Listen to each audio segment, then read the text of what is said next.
Hello Year 4, I hope you're all well.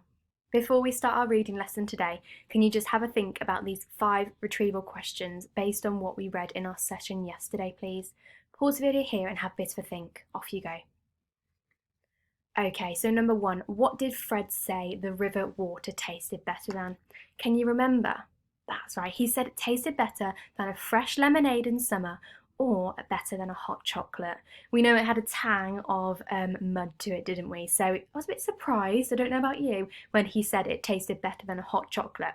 But I suppose he hadn't had a drink in such a long time that it was probably the best thing ever, wasn't it? Number 2, what scared them when they were in the river water? Do you remember? That's right, it was piranhas, wasn't it? So there were lots of piranhas, or a piranha, in the river, and they were really scared that it was going to eat them because we know that piranhas have teeth and they can be really hurtful to humans. Number 3, why was Con incredulous when Fred called them beautiful? So remember this word incredulous, do you remember what it means? Fantastic, it means disbelief. And why was Con in disbelief when Fred called the piranhas beautiful? Yeah, so Con knew that the piranhas all could have ate them and they were incredibly scared of them. So Fred calling them beautiful did not make sense. Okay, what did Fred do to his trousers when they got back to the clearing?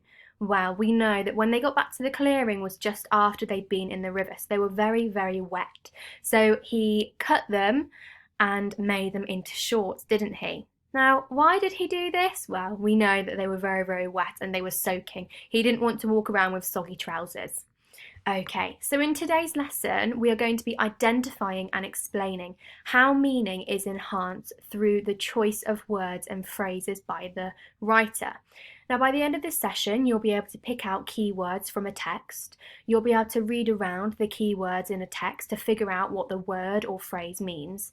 And you'll be able to use these words or phrases in a text to understand how they might create meaning. To start with, you have 2 new vocabulary words today. This new word is crumpling. This word is a verb, it's a doing word, it's an action. It has 2 syllables, crumpling, and it's used in the text on page 52.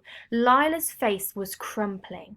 Now this word crumpling we usually associate with paper because the definition is crushed to form creases and wrinkles. So just like here, a piece of paper is being crumpled, so it's being crushed to form creases and wrinkles. And we can associate that with people too, because when someone's face is crumpling, it's usually screwing up or squashing together, usually meaning that they're about to cry. So have a look at this picture here. This person's face was crumpling too because they're about to cry. So when you have your face about to crumple, means you're often about to express a sad emotion. So words that mean the same or similar to crumpling is crush, screw up or squash. And words antonyms for the word crumpling, so opposite words, could be flatten or smoothen. Okay. Our second word today is this word skeptical. This word is an adjective. It's used to describe something else. It has 3 syllables. Skeptical. Now, in the book on page 56, it's quoted in the sentence, her whole face, even her ears, was skeptical. And you can see here this picture of a girl with the speech bubble coming out of her thinking, and her face, her eyebrows are a bit lopsided, because the definition of the word skeptical is not being easily convinced, so having doubts or reservations. So this person whose whole face, even her ears, was skeptical, she was having doubts or not easily convinced by what someone had just said. Another way we could use the word is by saying they were skeptical about her promises of improvement. So if someone had promised to improve something, maybe a building or maybe a personality trait, these people were skeptical, quite doubtful about this person's promises to improve.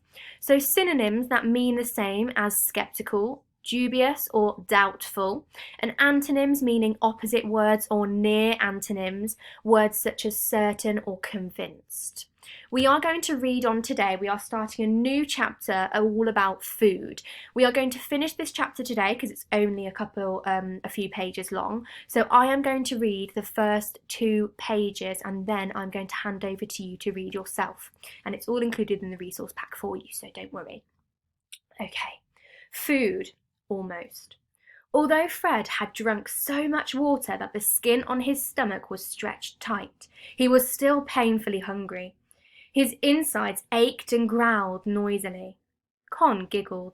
Fred thumped his front with a fist. His body felt at half-mast, weak and flimsily built, so he had no energy. Why do you think he had no energy? Because he hadn't been able to have any food and has only just been able to drink water since the plane crash. He hadn't eaten anything since an apple before he boarded the aeroplane. He wasn't sure how long ago that was. A day and a half? He thought back. The flight had been on a Saturday, so today was probably, unless they'd all been unconscious for a long time, Sunday. Fred shivered. He shook his head, trying desperately to clear the picture of the burning plane from behind his eyes. "I think that there are insects you can eat," he blurted out, more to distract himself than anything else. So they're trying to find some food now, and Fred's got this idea that you could eat some insects. The comment was greeted with a silence so unenthusiastic that it seemed to have its own particular smell. "And we can find fruit," he added. "There's got to be some. There are monkeys, and the monkeys have to be eating something. Bananas, maybe. There were banana leaves in the den. Or berries." "How will we know if the berries are safe?" said Con. "I'll test them," said Fred. "What if you die?" she asked. "Maybe we should all test them, even if we find any," said Lila. "But not Max." "Why not Max?" said Con. "If we're risking our lives, why shouldn't he?" "Because he's too young," said Lila, "and he has allergies." "It's not fair," said Con. She smacked a small rock against a large one, making Max jump. Fred could feel his own temper slipping away. The heat was burning, and his stomach felt bitter. "Con," he said, "come on." You don't know me well enough to tell me to come on. Nobody voted you leader." Fred bit his tongue, feeling his nostrils flare angrily. "I didn't say I was." Lila's face was crumpling. "Don't." She swallowed back a noise that might have been the beginning of tears, or a scream, and tried to change the subject. "What were you saying about insects?" "One of my books said that you can eat insects that eat copepods." "What book?" "Just a book about explorers. It was a book about Percy Forker, a man who had come to the Amazon in search of golden cities. It was the kind of book that left you breathless and eye-stretched." "What did your book," Con pronounced the word with distrust, "say the insects look like?" So Con's very doubtful. "Small," said Fred. "It said not to eat any insect too big to put up your nostril." "Any further detail on that?" asked Con. Even her teeth looked sarcastic. "No." Fred wished, not for the first time, that more of his books had had pictures. "Lila will know," said Max proudly. "Lila knows all about animals. She nearly got expelled for trying to keep a squirrel in her desk." He grinned. Mama was so angry. "Shush, Max!" Lila glared at her brother. "Well, insects aren't animals," said Con, "so none of this is useful." "Do you know?" Fred asked Lila. There was a spark of something stirring behind her eyes. Okay, so you're going to pause the video now and you're going to have a go at reading this page, and then I'm going to pause the video again and I'm going to give you the next page to read. If you would rather read it in your own time after the video, you don't need to pause the video because they're in the resource pack, but pause the video here if you want to read this, please. Okay, and then the next page, if you want to pause, you can pause here, but this is going to be in your resource pack too. Okay, so today we know that we are thinking all about vocabulary.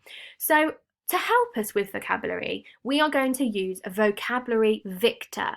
And vocabulary victor helps you to give or explain the meaning of words in a context. And this means he is able to help you to work out the meaning of words that you might not know.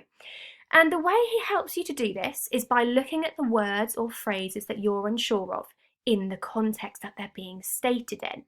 And this means that using what you know of the story so far, reading around the key words, the phrases, looking at the sentences around them, and using what you already know about the plot to figure out what the word or phrase might mean, but to also figure out what the author, the writer, is meaning by them too, because they don't always explicitly state what they mean. Now, you might have seen vocabulary victor questions before because they appear quite a lot when someone wants to understand that you understand what you've read. So there's lots and lots of ones where you need to tick a box. There are some matching ones where you need to match the words to the meanings. Now, the questions that we are going to look at today is where you are being given a quote from a text or a word from a text, and it asks you, what does this suggest about this?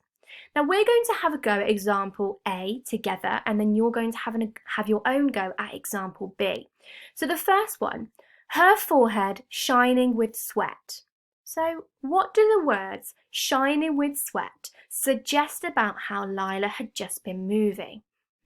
So we know we are thinking about the quote, her forehead shining with sweat. So first of all, we are going to scan the book and we are going to think, oh, where is this quote? I found it. And I've highlighted it in yellow here so we can all see it.